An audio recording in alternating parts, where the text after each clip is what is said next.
In this video, I will share with you how to log in OP Corporate Bank. So friends, if you want to log in, this is Bank of Finland. Go to Google, search for OP Corporate, click the first result here. After that, you will see login official page here. Just go to this login option. From the login option, you have username and enter your OP username. For example, this is your OP username. Click continue.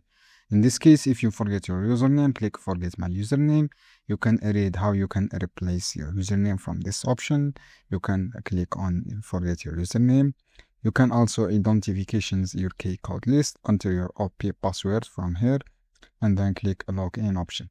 So guys, this is for device online. Web, if you want to log in your app, just download this app on Google Play. When you download this app on Google Play, after downloading your app, you will see the same option here, login option and your apps. Just download this app on Google Play. After that, you will log in successfully with your app without any problem. So guys, this is how you can do. I hope this guide helpful for you. Don't forget, give like and give share this video for more content, and see you another video soon.